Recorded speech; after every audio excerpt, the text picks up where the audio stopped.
Audible subscription for a long time. Ugh. Why are my glasses not getting cleaned? Where is my glasses cleaning cloth? Oh no, there it is. Jeff's an amazing voice actor. Who's the gut person who reads it? Because that's the thing is like that normally gets me when it comes to the thing normally gets me when it comes to an audiobook is like if I hate the narrator. Like Game of Thrones, I absolutely hated the narrator for Game of Thrones.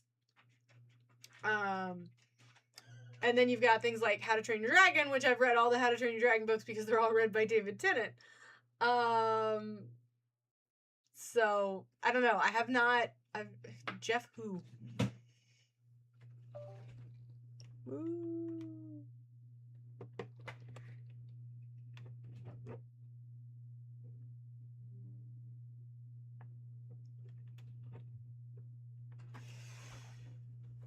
There we go.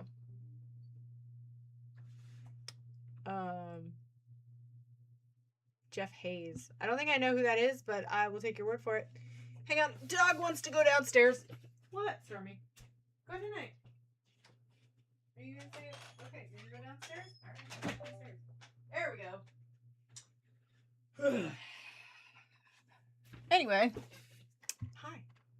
All right, we'll give everybody like 5-10 minutes to hop in, and then we will read. I look super shiny. I washed my face today. I don't know why it looks so shiny. I don't know. But, yeah. Hello, Whiskey Tango Furball.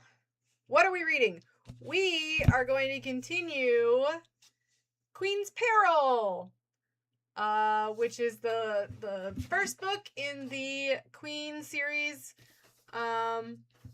We are only on chapter 5, so we're not that far into the book yet. So basically we've gotten to Padme winning the election on Naboo as queen.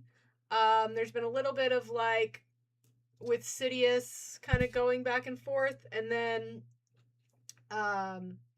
Sidious and Plagueis and whatnot, and actually no Plagueis. Plagueis is not in this. Duh.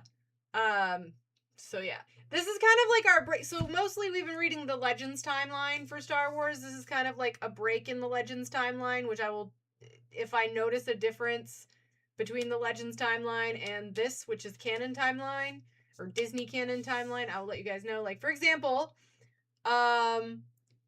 in the Legends timeline, Padme's predecessor is King Varuna, who was originally an ally of Plagueis, but then he kind of was like, no, I'm not going to be your ally anymore. And then Plagueis was like, okay, then you're not going to be in charge anymore. I know. I don't know what else to call it. Like, extended EU? Like, do you want to call it the Star Wars EU or what? That's the only reason I just call it the Legends timeline, because all the books say Legends at the top, so. But yeah. Legends timeline, extended universe, whatever you want to call it. So the Legends timeline actually had Padme, or Queen Amidala, preceded by King Varuna, which we talked about in when we read Plagueis. And in Plagueis, Palpatine goes to Padme's father and is the one who encourages him to encourage his daughter to run for Queen of Naboo. That's the Legends timeline. That's with the Plagueis timeline. In this book, she is preceded by Queen, and I'm gonna butcher the name because it's not.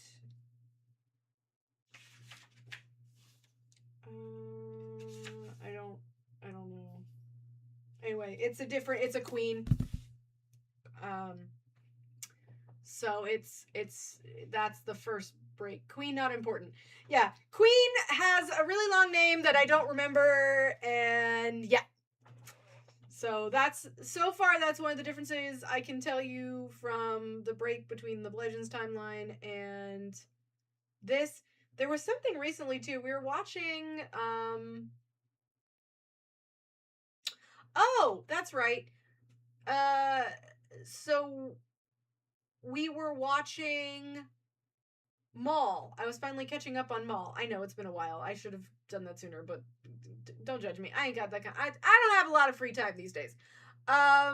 We were watching Mall, and Mall was like having his little hallucination of how he met Sidious, and I was walking through the room. I was not like I went to catch up on it, but then I had to go do something else, and I looked at Mando Dad. I'm like, that's not how that happened. And he goes, no, it's a hallucination. I was like, no, they're trying to tell you like how Sidious and Maul met. I don't know if you want to say met or not, but how Maul and Sidious met. Thank you for the follow. And that was not it.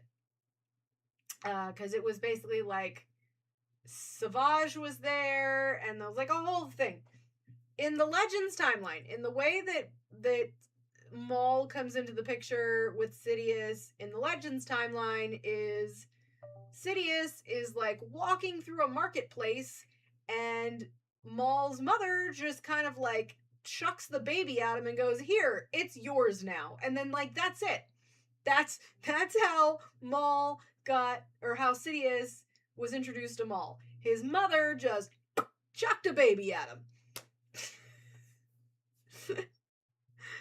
Oh, it's so weird. And then that story has kind of changed. Obviously the TV shows, they list it differently than that. So yeah, it's different. It's weird to see, like, it's one thing to have, okay, Padme is, her predecessor is queen versus king, and it's, Legends timeline versus canon timeline. But then you have like whole events that are completely just taken out. Like, again, the way that Sidious met Maul in canon timeline currently is that his mom kind of like sold him to Sidious in a way, and Savage was there, and it was a whole thing. And then in the Legends timeline, baby Maul was just like chucked at Sidious and said, "It's yours now, have fun." Yeah, that's right. They used to be tattoos. In fact, I think when we get to the Phantom Menace, I believe in the Phantom Menace they still describe it as tattoos, which the Phantom Menace book is still considered canon. So yeah, we'll have to see if, I think it's mentioned in there, so we'll have to see that, but I'm pretty sure it is actually mentioned in the Phantom Menace book, which will be our next book after Queen's Peril.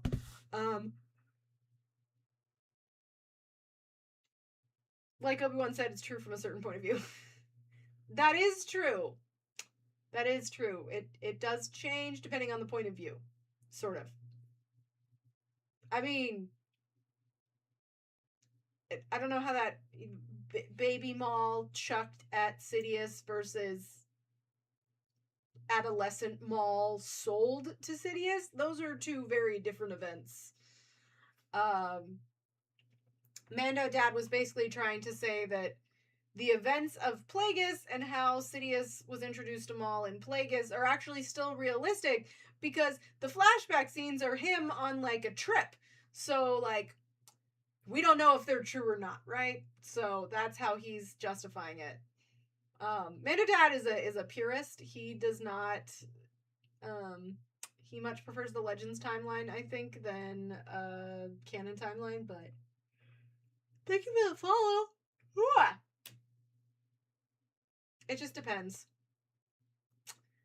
Let me. Hang on. Let me send a message to Omni and Luna, because I'm finally here and not missing like I have been for a little bit, because because I was at Disney World, and then I came home, and then I went to California, and then I came home, and I've been so like it has just been an absolutely insane couple of weeks. Like, it is. California was great. It's so much fun. I had so much fun there, but I'm exhausted. Like these last I've been on the go since May the 4th and it's not stopped. And here we are almost in July. So it's like 2 months straight of just constantly being on the go and it's I'm getting very tired very quickly. So anyway, hopefully I get like a week off. Like next week. All I have is work. So that'll be kind of nice. Because like this week I'm teaching vacation Bible school. And no, I don't even get a week off. I gotta make tamales. I gotta make 100 tamales. Why am I like this? Just why? Anyway, we will begin to read our book. We are on chapter 5. And let me set the goal.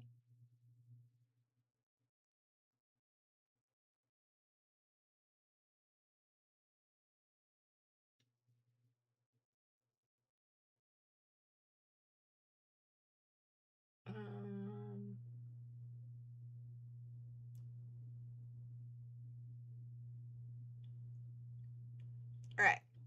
Same rules apply as usual. If we hit the gift goal, then I will read 2 bonus chapters. If we don't, I will read 4 chapters total instead of 2 chapters. But let's just see where we go. We are on chapter 5. At the end of the week, Queen Amidala appeared on the steps of Thebe Palace. For the first time, she was dressed for the part. Her dress was red with a wide ruffled skirt. The bodice was stitched with gold thread, and the wide sleeves were lined with gold fabric, turned back against her elbow so the color shone in the sun. She wore the headpiece that she had worn as a candidate. It was less dramatic than the one the soon-to-be former Queen Senandrasa, that's the queen, was wearing, but it was still marked by elaborate braids and curls. Sabin had pinned it on that morning, and Padme had remarked it was much easier for Sabin to reach the back of her head. Sabin had also done Padme's makeup, painting on the royal symbols for the first time. It was pageantry, but it was necessary. A planet-wide invitation had been issued for the coronation, and all of the schools and academies had been given a holiday. Amidala was the youngest queen in quite some time, and her ascendancy was to be a spectacle, even by Naboo standards. The girls had left nothing to chance. Even Sabin's robes, dyed the same color as Padme's dress, had been selected to make her as unremarkable as possible. She had followed in the procession, and it was entirely possible that no one saw her, even as she stood next to Amidala on the steps. Padaka led a contingent of guards behind, but today they were entirely ceremonial, and arranged themselves in loose formation. Hi, Mindless! I missed you! Where have you been? I know, where have you been? Where have I been? Senandrasa stood beside Padme at the top of the palace stairs, carrying the symbols of the Naboo monarch. Governor Bibble stepped between the two women and accepted the scepter into his hands. For the brief moment, Naboo had no queen at all. Then Bibble turned to Amidala and held out the scepter. She picked it up with both hands and held it high for the assembled crowd to see. Bibble smiled broadly as the plaza filled with cheers and flower petals, and both queens looked out over the people with solemn expressions. Senandrasa led the way through the palace doors when the ceremony was done. Padme walked beside her. She had been in the palace on school trips, but never on such a momentous day, and this was the first time she'd met the queen as an equal, not a candidate. Senandrasa pointed out various artwork as they went along so that Padme could gawk in a polite way. You may select your own pieces, of course, Senandrasa said, especially if there are artists you are interested in. It all looks magnificent, Amidala said. Changing a single piece would ruin the effect. Perhaps, Senandrasa said, but keep the idea in mind. Sometimes your control of your surroundings is all you have. Padme never, ever intended to be pushed that far. Still, a bit more blue might be nice. And there was a girl in the Southern Province who was doing amazing work with water sculptures. They reached the throne room at last, and Senandrasa paused on the threshold to let Padme enjoy the moment. The room was large and round, with seats arranged in a circle under the broad dome of the roof. It was an arrangement for conversations, not audiences, which was the preferred style of the Naboo governments. But there could be no doubt about which chair was Amidala's. Padme straightened her spine and walked across the floor to the throne. The actual chair was strangely narrow and pitched forward so that she would always appear to be taller than she was. Careful of her skirt, she stepped up onto the platform in front of the chair, turned as gracefully as possible, and leaned into the seat. Her skirt collapsed under her as she sat on it, the bustle folding in on itself so that it didn't impede her posture. She placed one hand on each of the throne's armrests and looked into San Andras's face. "Your Highness," the former queen said. Then she took one of the other seats. The government officials sat down once the queen was settled, and the guards, including Sabin, disappeared into the wall decorations. "Thank you," Amidala said. "We are hopeful that we will fill this role as well as you have." The governor took over the conversation at that point, and Padme led him. There was no real work to be done today by any member of the government besides him. Padme watched the faces of the other officials, memorizing their names and faces, even as she learned the sort of expressions they made as they reacted to what was said. None of them had even a fraction of the control Sabin was teaching her, but members of the legislature ran under their own names and reputations, so they didn't really require it. An aide approached Panaka and whispered in his ear. "Your Highness," Panaka said, interrupting San Andras's description of the school for weavers she planned to found. "My apologies, but there is an incoming transmission from Senator Palpatine." "Of course, Captain," Amidala said, and Panaka activated the holo emitters in the middle of the throne room floor. Palpatine was dressed in his traditional wide-sleeved tunic, even though Panaka was reasonably sure it was the middle of the night on Coruscant. "Queen Amidala," Palpatine said, bowing slightly, "allow me to offer my congratulations. I won't keep you long, but I wanted to convey my greetings to you personally." "Senator Palpatine," Amidala said, nodding in acknowledgement. She stayed as cool and formal as she could. "We look forward to working with you on behalf of Naboo and its people." "As do I," Palpatine said. He turned to San Andrasa. "My lady, it has been a pleasure." "Thank you, Senator," San Andrasa said. There was no way to tell what they really thought about each other. The senator made his excuses and disappeared. "On the rare occasions you have to deal with the off-world issues, the senator is your best resource," San Andrasa said. "He's very busy, of course, but he always has time to pay close attention to his home planet." Padme nodded politely. She had her own opinions about how San Andrasa had dealt with off-world issues, but this was hardly the time to bring them into the conversation. "In any case, Your Highness," San Andrasa continued, "my effects were removed from the royal apartment this morning, and I am ready to depart at your leisure." "Thank you for your welcome today," Padme replied. She wished that there were some ritual word she was supposed to say, some finite way of ending the conversation without dismissing San Andrasa directly. Fortunately, the governor chimed in with his own farewells and offered to see the ex-monarch to her conveyance, and that took care of two problems at once. At last, it was just Padme, Sabin, and the guards in the throne room. Padme took advantage of the relative privacy to give herself another moment to bask in her victory. Subtly, of course. Oh, we are reading Queen's Peril as we continue our way through the Star Wars book Legends timeline. We're sort of going with the Legends timeline. We started with Darth Plagueis, and we've kind of been moving through that. However, I have ADHD, and occasionally we break off into other books because it's my channel and I do what I want. They're pretty much always they're all Star Wars books, of course. Some of the breaks in the Legends timeline have been Rise of the Red Blade, Rise and Fall of the Galactic Empire, and The Living Force. Just because those really seemed to pique my interest at the time. But now we're back to the Legends timeline. I say sort of, because technically this book is not part of the Legends timeline. This is canon timeline as far as Star Wars goes. But I've always wanted to read it, and I just thought it would be a good addition into the story before we head into The Phantom Menace, which will be our next book. So yeah, get some cookies and milk and enjoy. Actually, I have milk right here. See, I have some milk. All right. She drank in the beauty of the room. The carved wooden chairs and the delicate marble. These trappings were not the most important aspect of her new job, but Padme was Naboo to her fingertips. She knew how to appreciate good art, and the throne room was full of it. "Captain Panaka," she said, reining in her wayward emotions, "would you see us up to the royal apartment?" Panaka had every intention of conducting his own inspection of the suite, and Padme allowed him the space to do it while she and Sabin unpacked their few personal belongings in the largest bedroom. The suite consisted of a dressing room, a sitting room, a small meeting room, and 3 rooms for sleeping, one of which was obviously intended for the queen. There was also an extensive wardrobe system attached to the dressing room, but it was still being stocked and was not yet ready for examination.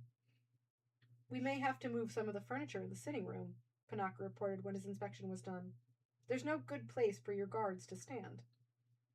I don't need my guards in the room with me at all times, Captain, Padme said. That is why you wanted Sabin here. Panaka's face darkened under the brim of his hat as he fought to keep himself from a grimace.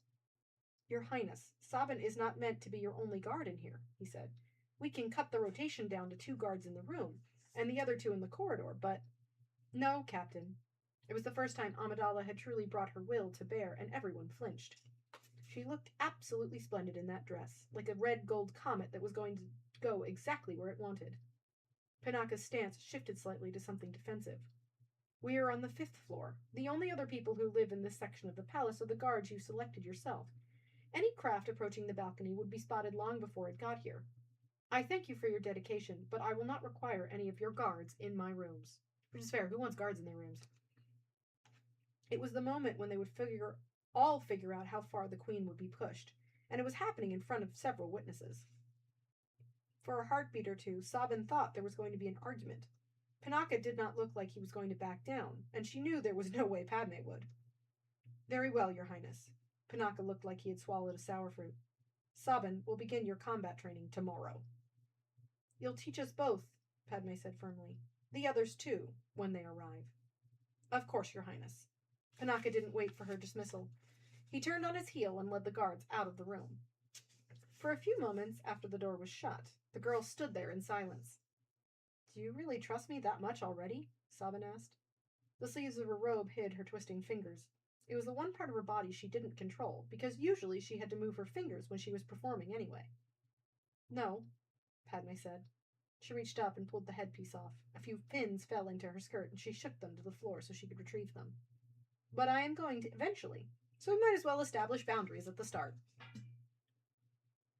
They went into the dressing room, and Sabin helped Padme into a set of robes that matched her own.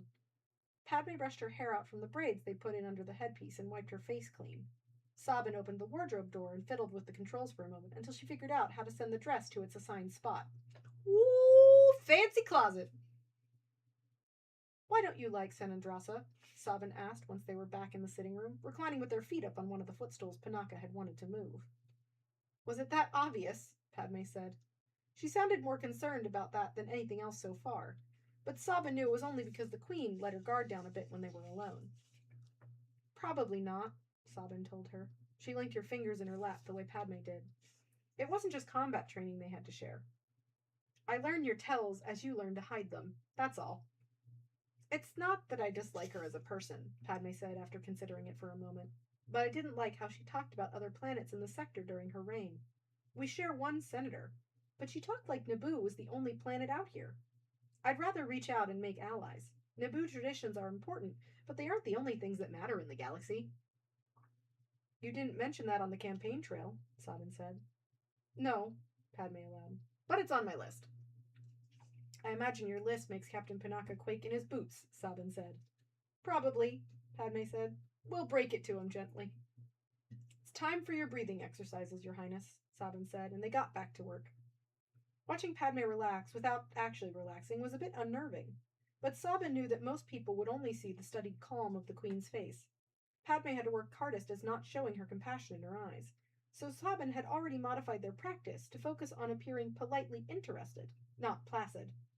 It was difficult for Sabin because she had done her best to train herself to disappear entirely, and now her role called for both. To be perfectly honest, she hadn't had this much fun in years, and she'd never felt so useful. A few more deep breaths and Padme had it, the face Amidala would wear in public. Sabin blinked twice, flexed her fingers in her sleeves, and matched her exactly. Their proud smiles were identical.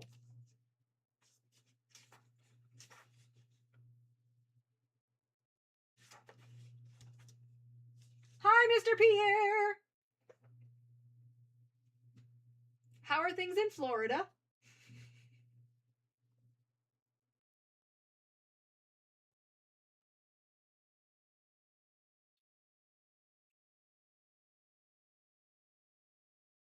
Oh no, I think Mr. Pierre left. That's okay. We'll keep going. All right, so this is kind of like a bonus chapter. It's not a chapter. It's just called Cunning. I don't know if you guys can see that. And then this is it spelled in Arabesh.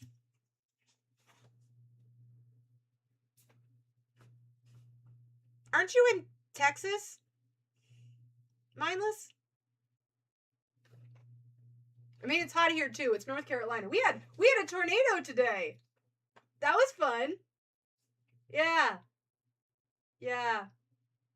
I was on my virtual therapy, and my therapist's office is not that far away from my house because my kids are normally here. Like, I can't like leave to go to therapy even though it's right around the corner from my house because the kids are here. So I was on my therapy, and so we're a mile apart, right? My therapist and I are a mile apart, and we both got the notification on our phone at the same time. You know, the big giant rah, rah, rah. There's a bad thing happening in your area. Check it out. And I looked it up, and it was a tornado. And then I started hearing the thunder and the rain, and I was like, well, if we disappear, we both know that we lost power, right? And so, yeah, that happened. And then we kept on the session as normal, and then I lost power. Well, shortly thereafter, I looked outside, and it looked pretty windy, and you could hear, I don't know if you guys know, but you can hear a tornado, right? It sounds like a freight train. It's really, really loud. So I could hear it. I couldn't see it. I didn't think it was too close, but I could definitely hear the noise. And so I took Tiny Mando and me and the dog, and we went and sat in the bathroom for like 30 minutes, 45 minutes, I think.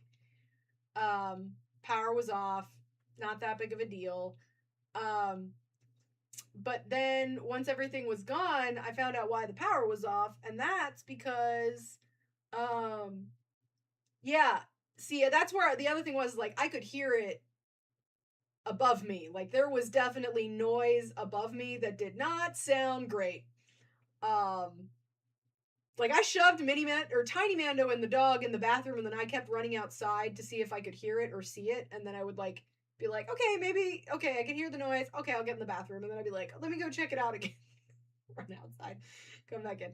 But apparently there was a tornado a couple miles away from my house. It took out, I don't know, a mile and a half, 2 miles of power poles, like snapped them like popsicle sticks. So that was fun.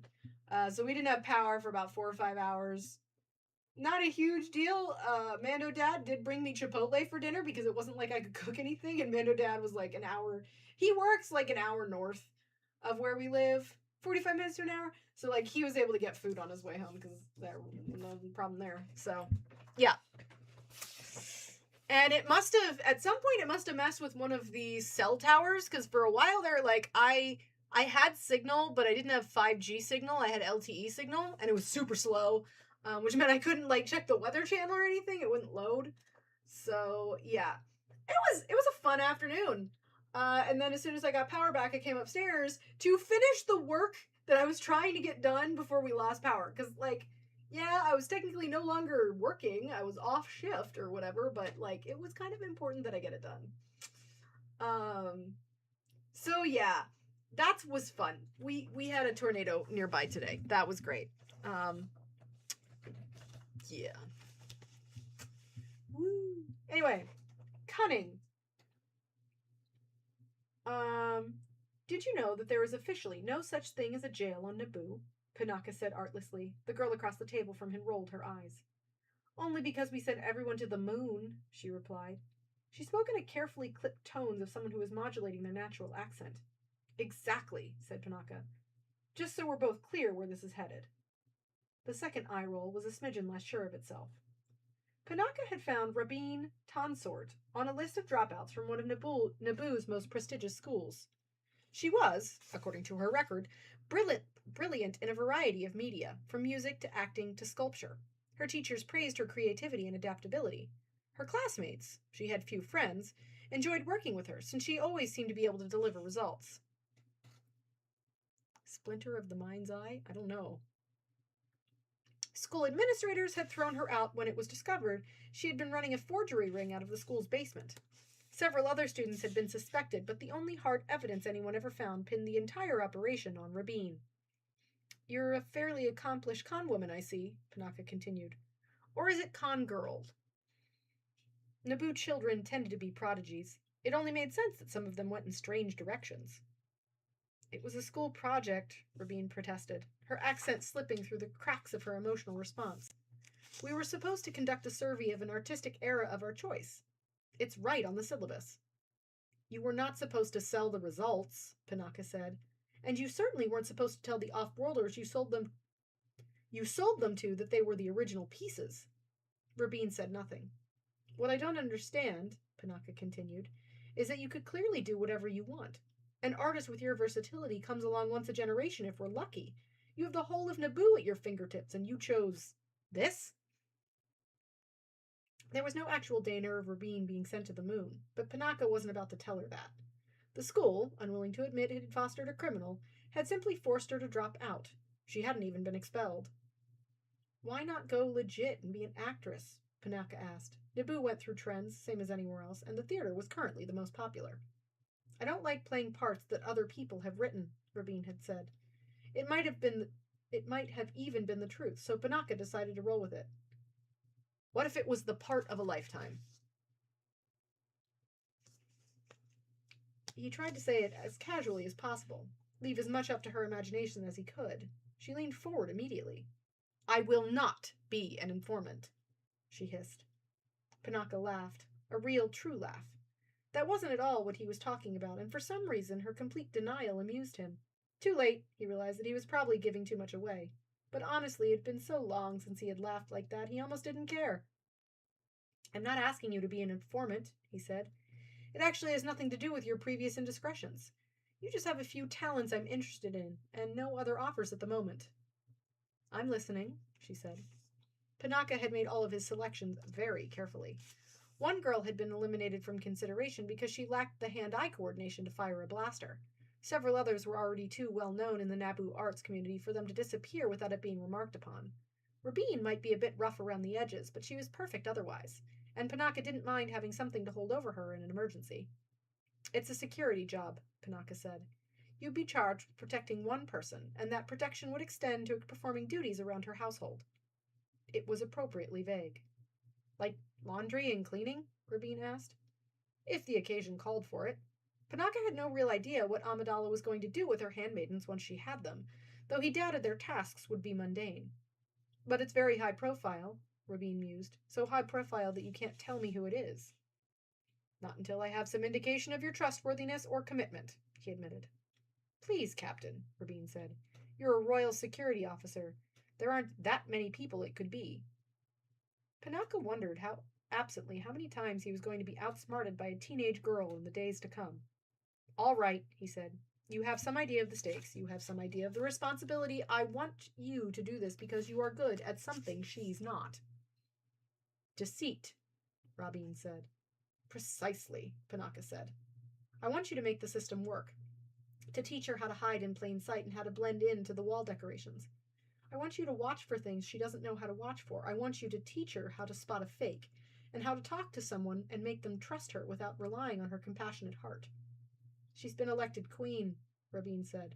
There's no way she doesn't know how to do at least some of that already. That's as may be, Panaka said, but I want you to make it part of her arsenal, not something she only falls back on as a last resort. Rabin looked at him for a long moment. Panaka wasn't sure what she was looking for, but whatever it was clear in her face that the moment she found it, he had her. Whatever Amidala cooked up with the others, he would have one handmaiden whom he could rely on. It made him feel a bit tawdry. She was only a girl, after all. But this was planetary safety, and Panaka would leave nothing to chance. This was one thing he could control. Very well, then, Captain Panaka, I'm in, she said. She smiled at him, all sweetness and light, and he wasn't fooled for an instant. I'll teach your queen bee how to use her sting. Okay, I'm not gonna lie, I kind of like this, how we're getting, like, little brief excerpts on the different handmaidens. Because what, didn't we get, like, a little miniature? Okay. So Sabin is strength, and Rabin is cunning. I'm gonna guess we're gonna get more chapters like this, which is kind of neat. And I'm gonna guess that Sabin is gonna be Sabe. I'm gonna guess Rabin is going to be Yabe or Rabe. So there's Sabe, Rabe, Yane. There's 6. And I think that includes Padme. Sabin, Sabe, Rabe, Yane, Erte. Corday was the second one. It's in my book. In one of my books, it lists like all of the handmaidens' names. But I know Sabe, Rabe, Yane, Erte. Because Erte gets left behind. When they leave Naboo in The Phantom Menace, I believe Erte is one of the ones that gets left behind. Because she's very upset.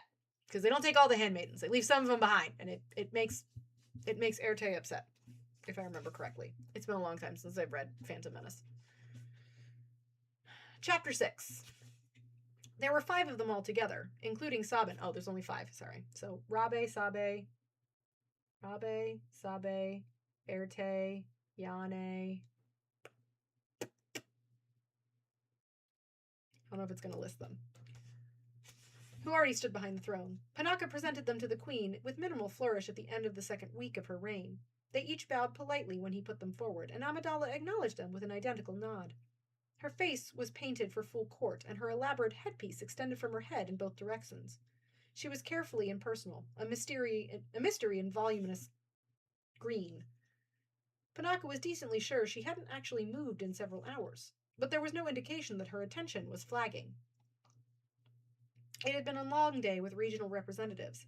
There was a projected labor shortage for this year's grain harvest, and a debate was split over whether to bring in off-boarders to help with the work or to simply buy food from off-planet and let the grain become next season's fertilizer. And they were all eager to wrap up. Still, Amidala sat straight backed on her throne and looked each girl full in the face as Panapa introduced them. Rabine Tonsort, gifted artist and actress. Rabine's placid expression indicated that there was a great deal Panaka left out of her biography. Irtama Ballery, a scientist and engineer. Soyen Higgins, seamstress and maker. And Sasha Adova. Is there a Sasha? Well, I got Sabe, Rabe, and Erte. Oh, Suyan. I think that becomes Yane. And Sasha? I don't remember Sasha. See, when I finish this chapter, I'm gonna pull up my other book because now it's bothering me. Panaka trailed off as Sasha bowed, unable to quantify exactly why he thought the 12-year-old was qualified for this, even though there was no doubt in his mind that she was. Okay, that's just nuts. They're 12, 13, and 14-year-old girls. That's insane. Mini Manda will be 11 in 2 weeks. And I just can't imagine, like, Mini Mando becoming, like, a handmaiden for the queen of a planet. That's insane. I love her. She's incredibly intelligent. Very skilled at physical activity. But this is funny. Thank you, Captain, she said, as though the introductions had been completed without incident. You have done a remarkable job in a short time to find such excellent candidates.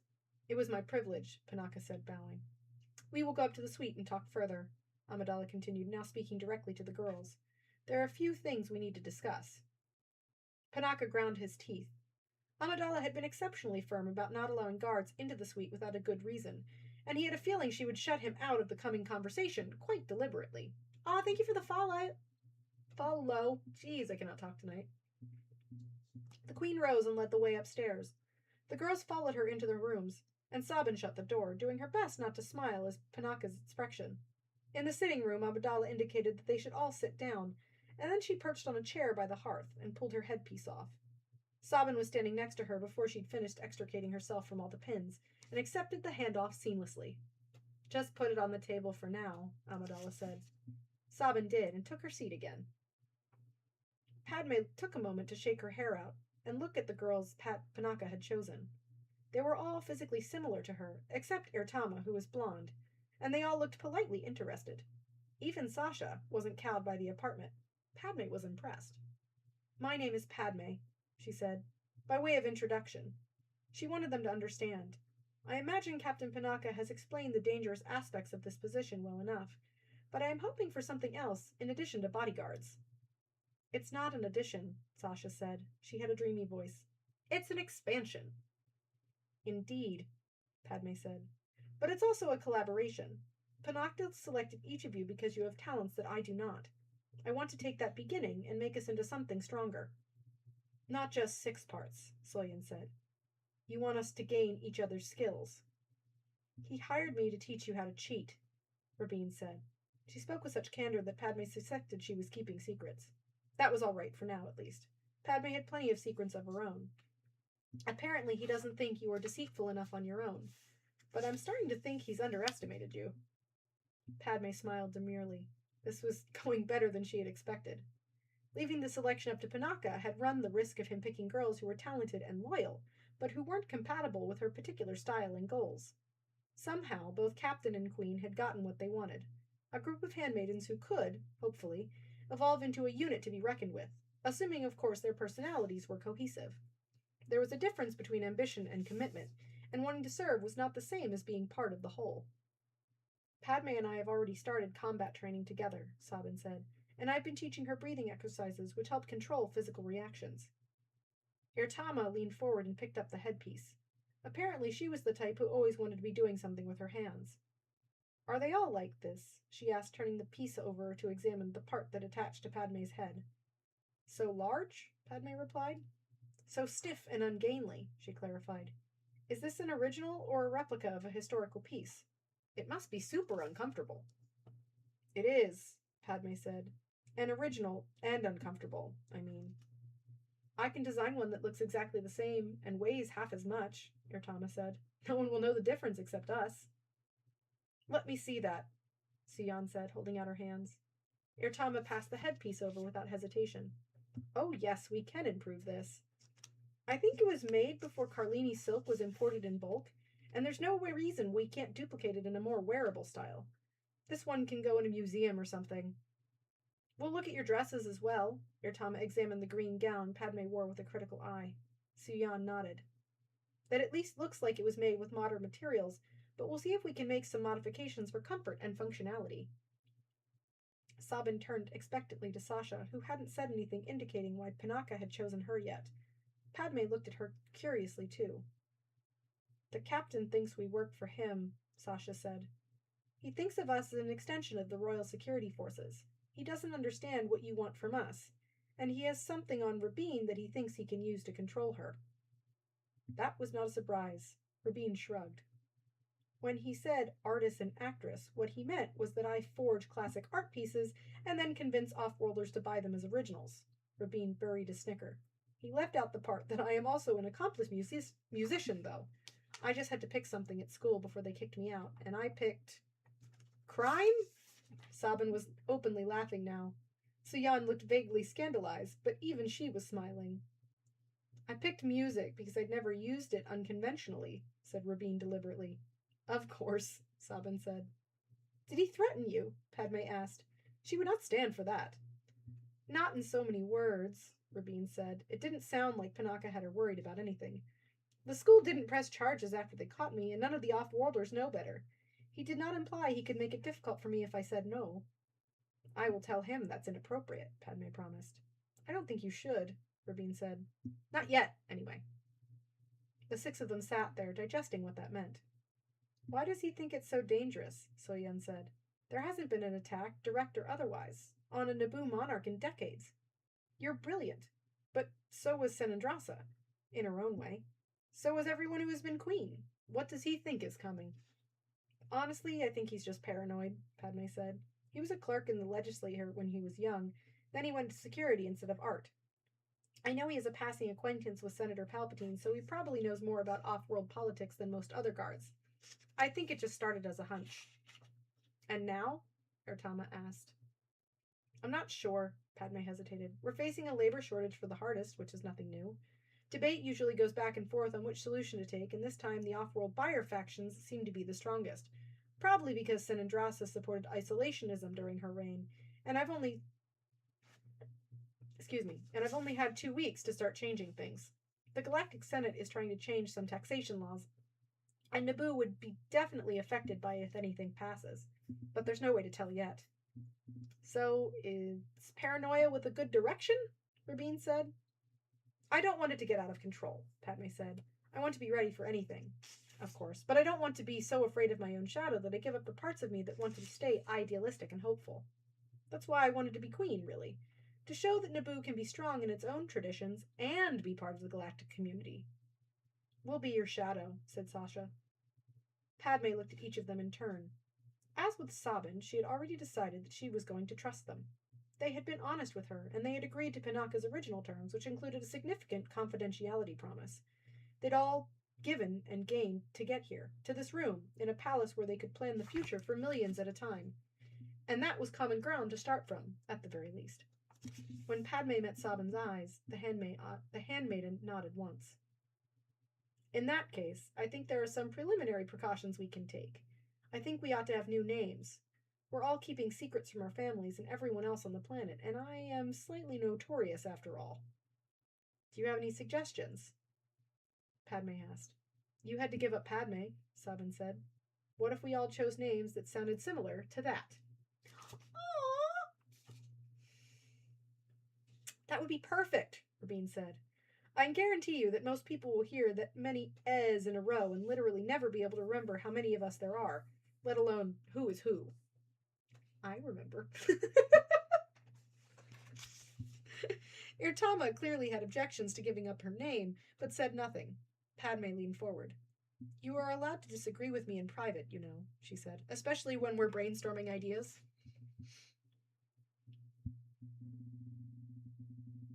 I like my name, Irtama said after a brief silence. I was going to make it famous someday, you know, building things or at least fixing them. I don't want to give it up. It has to be all of us or none, or it won't work, Rabin said. And you can make your name famous after if you really wanted to. Irtama hesitated again. It's very strange to hear someone call you by a new name, Padme said. It took me a while to get used to, too. I didn't have a choice, so I won't make yours for you. The point is to be invisible, Sasha said. If you want to be famous, this isn't the job for you. Irtama straightened up at the critique, like she had been issued a direct challenge. I can do both, she insisted. She slumped in acceptance, not quite defeat. But you're right about waiting. I won't be the youngest to do anything, I guess. But I can still be the best. It was clear Artama wasn't thrilled, but the first obstacle had been crossed. When you're in makeup, we should always call you Your Highness, Soyen suggested, clearing her throat to change the subject. Sasha looked at her and then quickly averted her eyes. That will help establish boundaries and let us know when we're allowed to argue about things, even if we're alone. We all wear the makeup at some point, I think, said, even if it's only for practice. Whoever wears the face gets the title, Irtama said. She seemed determined to help make decisions, if only to make sure that they were the ones that she agreed with. It was better than nothing. And we'll practice not being shocked as some pallid page addresses us in company. Speaking of pages, Sasha said, I think I should be the one. You'll need someone who can run errands and not be suspicious because people see her all the time. I'm the smallest and the least likely to be the queen. I'm the best choice. Padme turned over all the suggestions in her head. They were coming together better than she could have hoped, and they were only getting started. I think Padme should be a page too, Rabin said. How would that work? Sabin asked. If there's magically another girl around the queen, someone might notice, Rabin said. People should get used to seeing her. No one pays attention to pages. I think that's a direct contradiction, Sabin said, but I also think you're right. Panaka would never allow it. The idea of Padme wandering around theaters herself would push the captain too far. She was sure of it. But perhaps he would understand why that role would be a good one for her to play inside the palace walls. He was a reasonable person, and Rabine's logic was sound. We'll ease him into it, Sasha said, discerning the problem. And I'll be the primary page anyway, which will help. They were all grinning openly now, delighted by the scheme they were weaving, the secrets they would hold close between them. Rabe, Rabine said, your wardrobe mistress, I think. That would give her access to the most personal items that protected the queen, her clothes, jewelry, and other accessories, and provide a reason for her to always be on hand. It was perfect for an intelligence officer. Yane, said Suyan. I'll be in charge of liaising with the palace staff and droids. She would have her finger on the pulse of everything that went on inside the walls. No one would suspect anything abnormal if she was to appear suddenly in the kitchens or gardens to talk to someone about the queen's needs. Erte, Ertama said. Communications. Everyone would be used to seeing her with a variety of tech in her hands. They wouldn't think about what she was doing with it. Sache, the lowly page. No one would think much about seeing her after all. No one would think much about seeing her at all. Each girl had chosen something that would make them seem completely harmless, yet would also allow them to have additional functions without causing anyone to look twice. Their skills could be brought into play without anyone being wiser. Padme smiled and looked at Sabin, her first handmaiden. In the 2 weeks since the election, they had spent nearly every moment together, though most people hadn't been entirely aware of Sabin's presence. She had offered opinions on a variety of matters, and Padme was already coming to rely on Sabin's good sense to temper her own idealism. They were friends, or they were on their way to friendship, and they were learning to navigate the power imbalance between them. It wasn't perfect. Sache seemed to be avoiding Yane deliberately, but it was smart. I will be everyone's assistant, Sabin said. That way people will get used to me stepping into random roles and also not question my absence if I'm not visible. And? Padme asked. Sabin would always have to follow the choices of others. The least they could do was give her this. Sabin smiled. Sabe.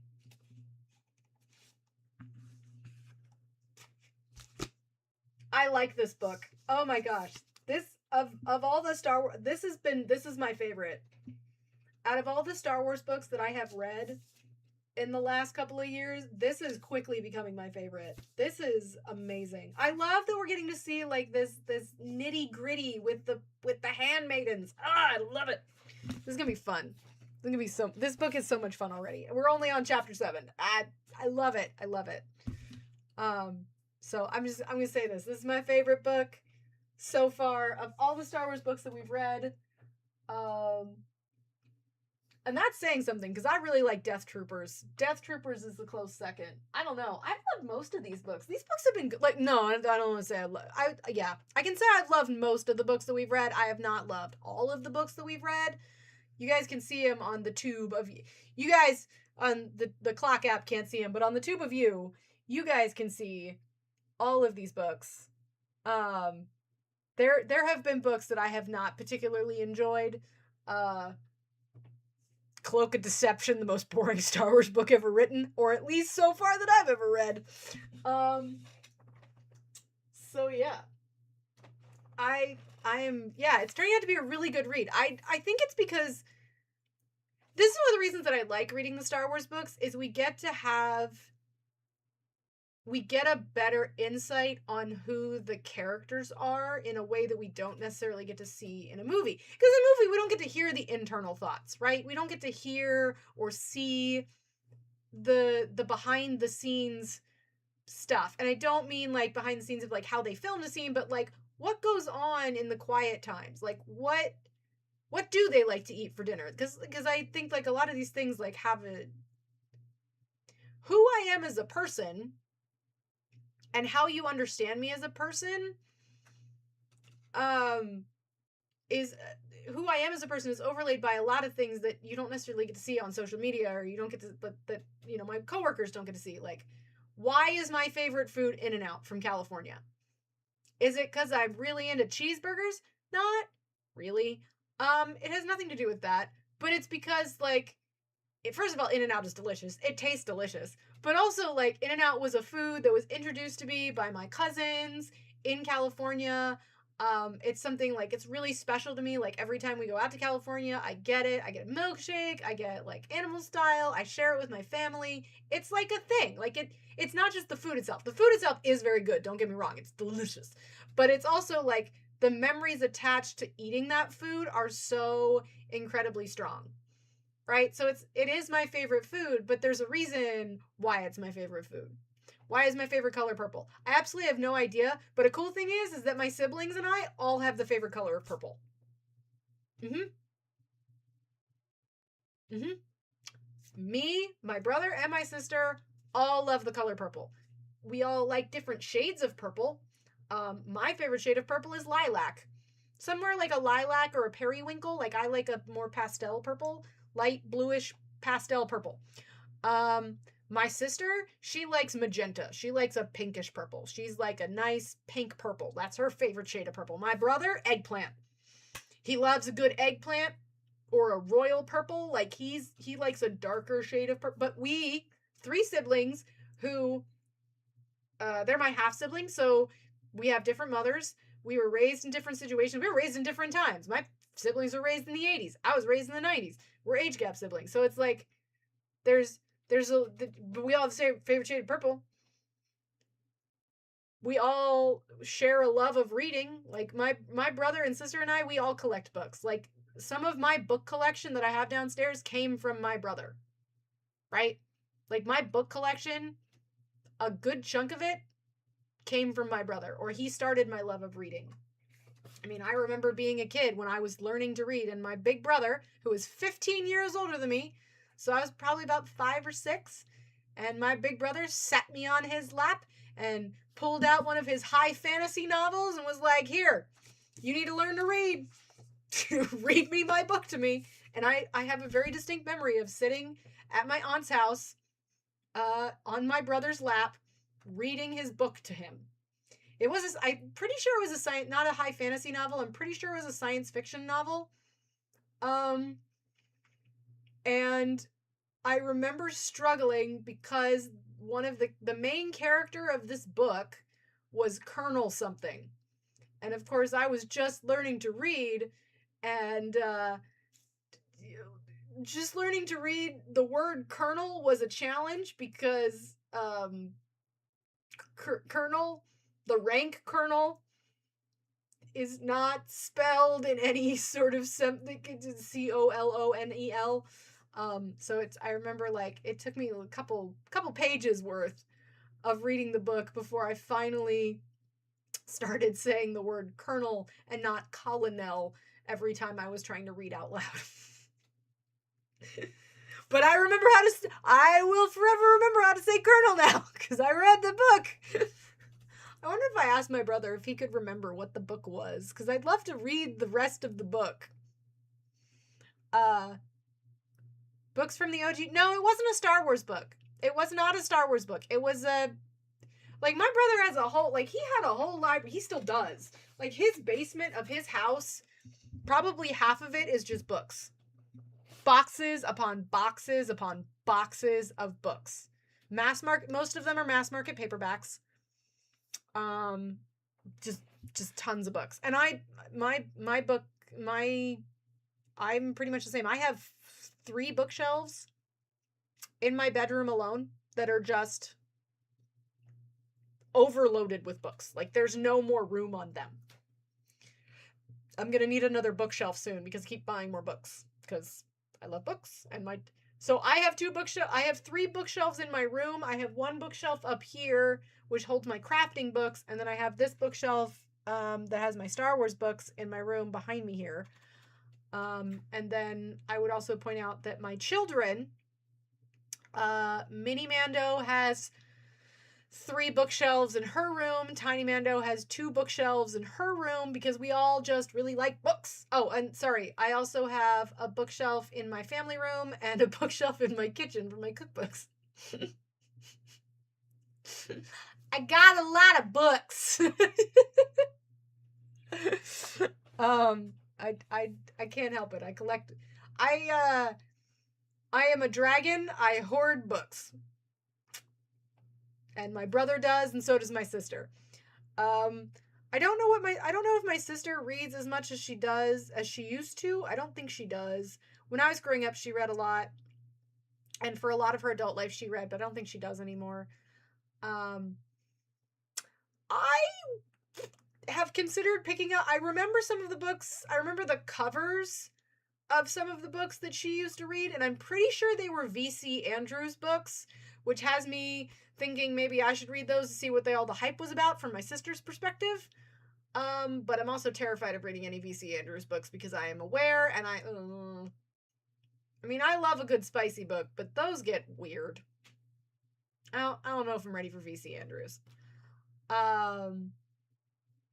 And like my brother, he reads my brother reads mostly high fantasy and science fiction, which is probably what most of my books downstairs are high fantasy and science fiction. I think my sister was more into VC Andrews and then just like historical fiction. She much prefers historical fiction. Clive Barker, I have read the Hellbound Heart. It's the only Clive Barker book that I've read, but I did read The Hellbound Heart. Mainly because Hellraiser is one of my favorite movies, and I wanted to read the book that became Hellraiser. So, yeah, I have read Clive Barker. Well, I've read at least one. I've read Michael Crichton. Hello, how are you? Here from the FYP. Oh, welcome! I read books on the internet. We just finished our reading for tonight. I try to read between 2 and 4 chapters. I read 2 chapters, and then if I hit my live goal, I read 4 chapters. And the only reason I have a live goal is so I can support my book buying habit. That's the only reason I have a live goal, honestly, is so that I can support buying more books. Which I do. We are currently reading Queen's Peril, which I will be reading tomorrow at 10 p.m. Eastern Standard Time. I'll read the next 2 chapters. Assuming we have power tomorrow.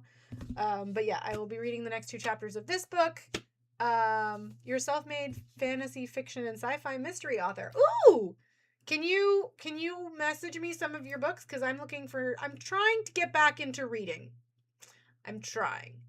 I definitely, this book has got my attention, not gonna lie. This book is awesome. I'm thoroughly enjoying this book. I'm not just saying that because I'm reading it to you guys, but I will tell you that some of the books that I have read on live, I finished the book, I read the whole book, but it was a struggle. Okay?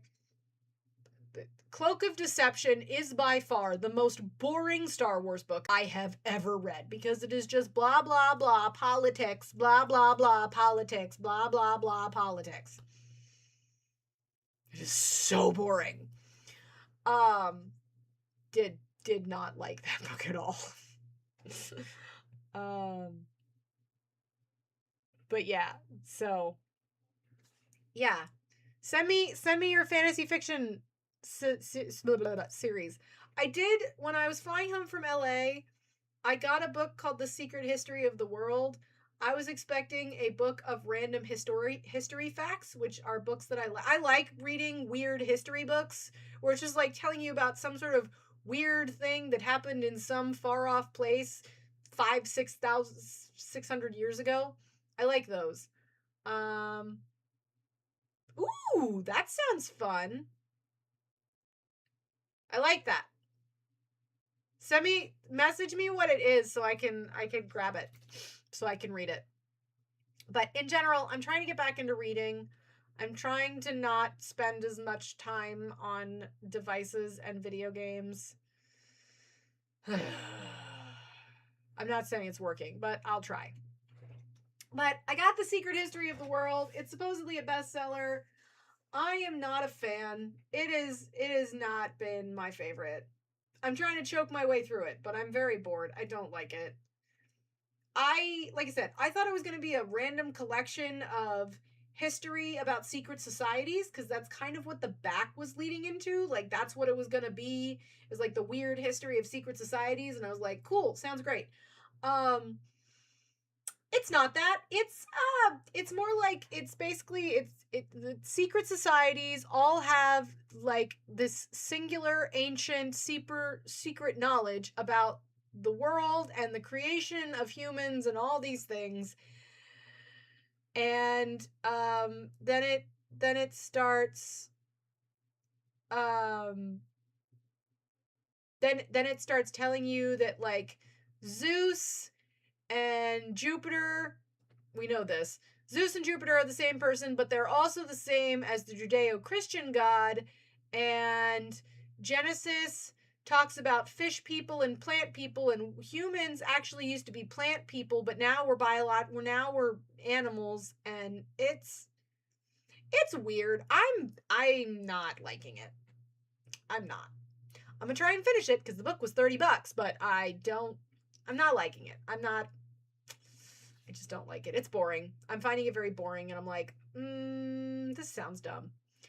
On one hand, like, it's kind of neat because you can kind of see the logic. Like, it's going like, here's the thing in Genesis where it backs up my conclusion that Hercules was a real person, and I'll be like, okay, I see the line that you're drawing. I see the conclusion that you're drawing. I think it's a stretch. But I can see the parallel you're drawing here. I understand where you're going. Your evidence is a little sus. I do not draw the same conclusions as you, but you do you, boo. So it's not my favorite. It's not my favorite. So I need better books to read. I have a novella series that somebody sent me that's apparently a very good high fantasy series with also a lot of spice in it. So I definitely want to read that. So yeah. Definitely it's nice when there's a little bit of spice thrown in. But whatever. But I have been live for an hour. I am gonna probably sign off and go to bed because I need sleep. Hopefully we don't lose power tonight. Is it For Whom the Bell Tolls? I don't know. I will say the other book that I'm probably going to read soon is Timeline by Michael Crichton. I remember listening to it because I also like to do audiobooks when I'm driving in the car. I remember listening to it with my dad when I was much younger, and then my dad was reading it, listening to it with me in the car, and realized it was not inappropriate for me to listen to because I was probably about second or third grade. Yeah, but I understand the techno babble because I'm a tech nerd, so I understand the tech babble. Yeah. I loved the Michael Crichton book. I loved Jurassic Park and The Lost World. Those were great. I also like Stephen King. I'm a huge Stephen King fan. Not since I found out that he's kind of a horrible human, I guess, but I still like Stephen King. I like the Stephen King books. I like the Stephen King universe. I've read It, The Shining. I've read a whole bunch of his anthology stuff.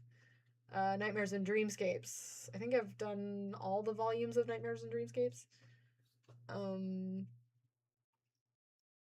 I have not done Pet Sematary yet, and I don't think I ever will. How is he? He apparently went to the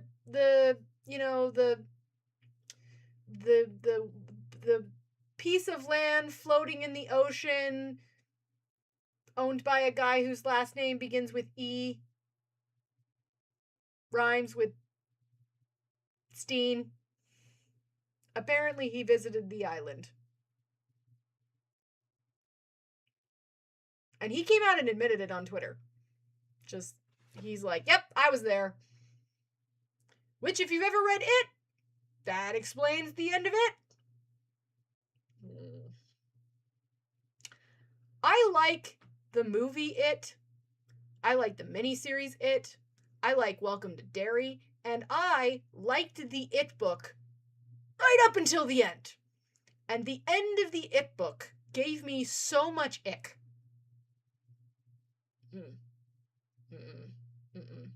Did not like it. Grossed me out. Hated it. I hated that. Like, I did not like reading it. No. Ick. Yeah. If you are underage, do not read the book It. Minnie Mando keeps asking me if she can read It because she loves Stephen King movies. Minnie Mando loves Stephen King movies. She particularly likes the It universe. She likes It. She liked It Chapter 2, and she likes Welcome to Derry. But she wanted to know if she could read the book, and I have told her with a very big no.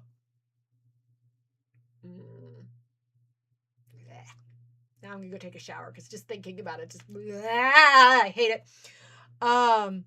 So anyway, I'm gonna go to bed. I hope you guys have a awesome day tomorrow tomorrow's Wednesday? Yeah. So for Wednesday tomorrow, stay safe out there. Hopefully you don't have any tornadoes near your house. And what was I gonna say? Come join me tomorrow at 10 p.m. Eastern Standard Time. We will read the next 2 chapters of our book. Love y'all.